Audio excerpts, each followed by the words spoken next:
Hello, people. It's me, Bugsy, and I have two reviews I'd like to do right now.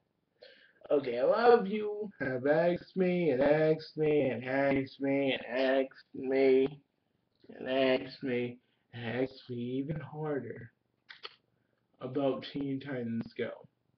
How did I like the first episode? Do I think it's good, despite the fact that it kind of deviates away from the Teen Titan formula?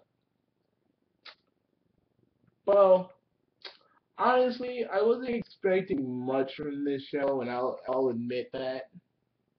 But it actually is pretty funny.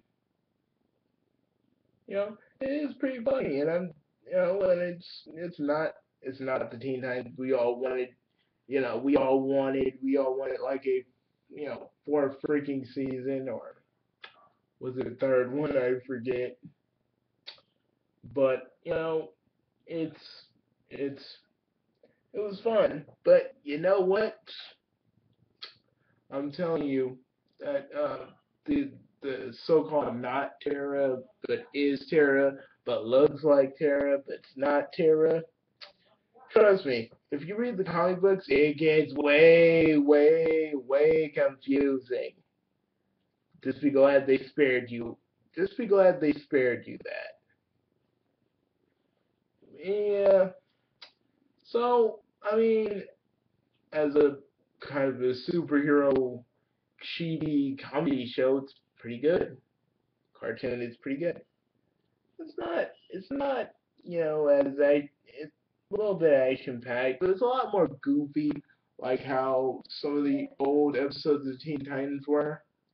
And you know the ones I'm talking about, the ones where you would hear the Japanese version of the Teen Titans theme song, and that's when you knew you're in for like a weird episode. You were like, oh snap, things about to get weird. Things are about to get really freaking goofy, insane, and funny. It's kind of like that. It's like the whole focus of these episodes are gonna be like weird and goofy and pretty funny. But I'm not really gonna though it may not be the Teen Titans we all wanted, though it may not be the Teen Titans we all wanted, but I think on its own it does pretty well. You know, it's not a continuation to the Teen Titans we wanted, but still, like I said, it's pretty good. It's funny. But I gotta tell you, I was kind of dreading this the moment this thing actually became real. Because I know some of you guys would have been like, Bugsy, Bugsy, how do you feel about this? How do you feel about that? And the one thing I really had a problem with when Beast Boy was getting a job for Cyborg to get that game he wanted, and Mother May I had a pie shop. I mean, I do, do they eat? I mean, I know this probably isn't connected to the other Teen Titans, but should they know that Mother May I once tried to eat them, or tried to do something to them? I forget what she did, but she turned them into a pie, and I'm like, oh, I think Cyborg and Beast, Cyborg and Beast Boy gonna come in there and bust through the door and stop Mother May I, but no, they don't. And basically, Robin, Raven, and freaking Starfire's clothes they basically get turned into a pie. I think I saw some of Starfire's hair. But anyways, it like I said, it was different, but I'm a dude that does random crap on this channel, so I gotta keep it up in mind. I really gotta keep it up in mind. But it was good on its own. As a Teen Titans thing, not so much. But on its own, it's pretty good. You just gotta forget like the stuff that happened in the other Teen Titans show, because the only real similarities are the characters and the voice actors who play them. This is like a whole different thing with its own little continuity. So I think it has the same continuity just with a few differences. Okay, now we move on to One Piece Pirate Warriors. Oh God, I bought that off of Amazon and I was waiting so patiently for it. A few weeks ago, I finally had it. Now, One Piece Pirate Warriors pretty much followed Luffy's storyline all the way to Ace dying, Ace dying, and when they meet up, when they all meet up, 2 years later, during or after the time skip. Um, so during and after the time skip, and it was pretty good because I gotta say I haven't seen a lot of the other One Piece stuff. Like, I mean, I knew Ace, Luffy's brother died. I knew about Whitebeard and all this other stuff, but I haven't seen it. Mostly because of Toonami not being around and the fact that uh, the people that were running Toonami at the time were sinking all their money into Naruto. Like, yes, ugh, here's the money for the Naruto beast that we've created.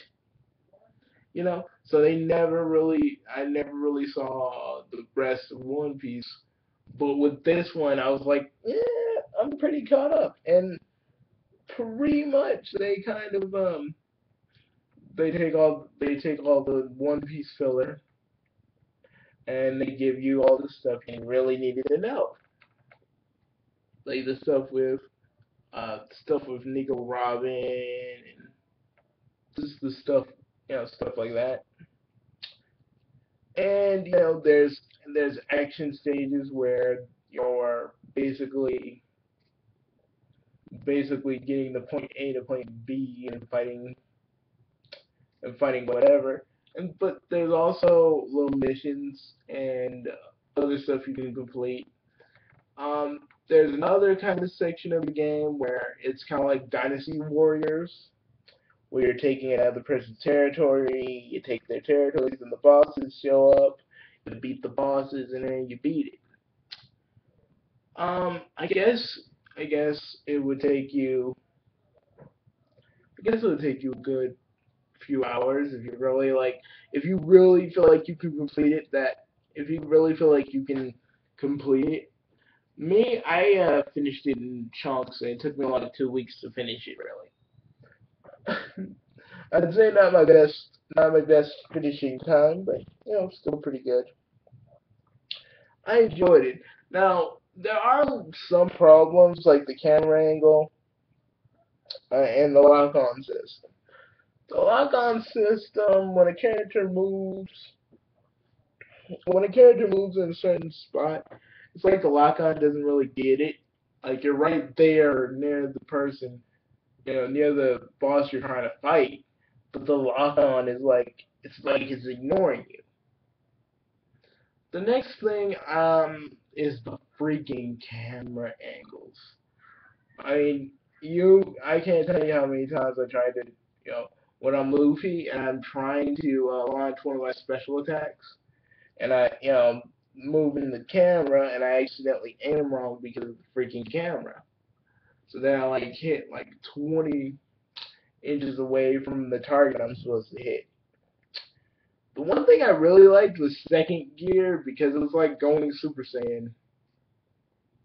And anybody that thinks it's kind of a rip off Super Saiyan, yeah, well, sort of, but I don't really give a crap.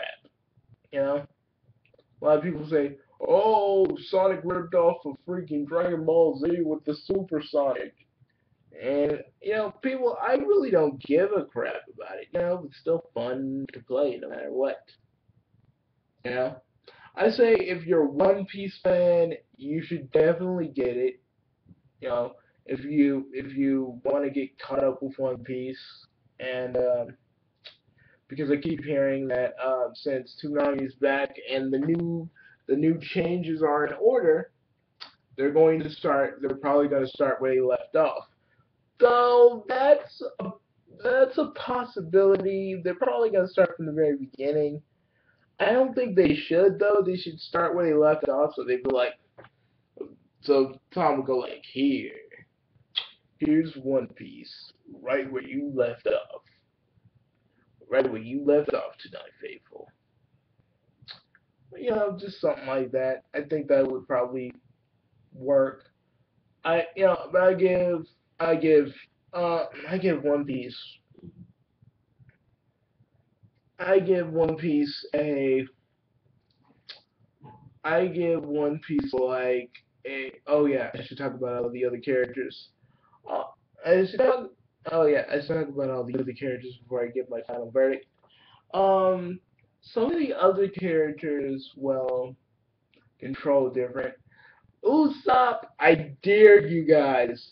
If you have One Piece Pirate Warriors, I dare you guys to play through Usopp's story because really, he's the hardest person to play with because he doesn't really have those heavy hitting attacks, but like Ace or Luffy or Zoro or Sanji.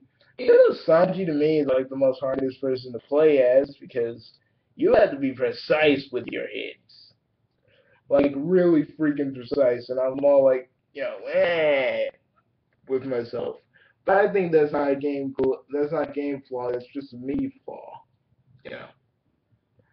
You know, because unlike some other reviewers, I don't blame the fact that I'm doing bad at one thing and taking out on the whole game. You know what I'm talking about, Gligar Vids?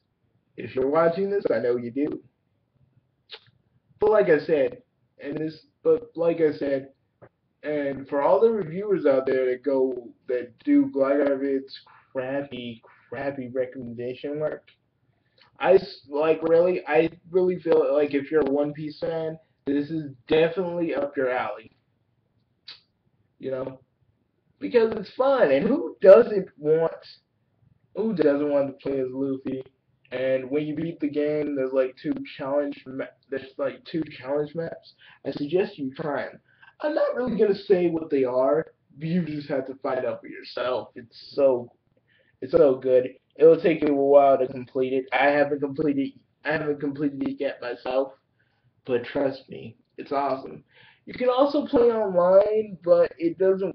I don't know. It doesn't like work for me. I don't know. I don't know if people are actually playing the online like they should. Personally, since I kind of got it from Amazon, I think it was only people from the UK or probably something like that are the only ones playing it online. No one else is.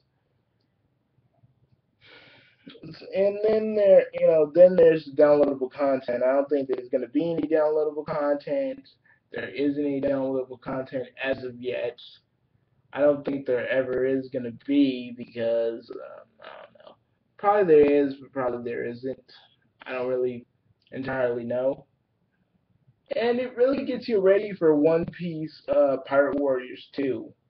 I swear to God, if that's not out in stores, I'm going to probably go buy it from Amazon again.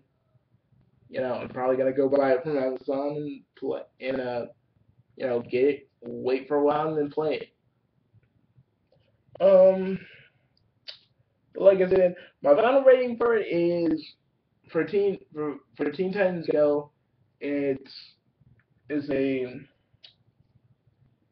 it's a 7 out of 10. I mean, some people may feel alienated by it. Other other people may think it's funny. It just depends on your preference.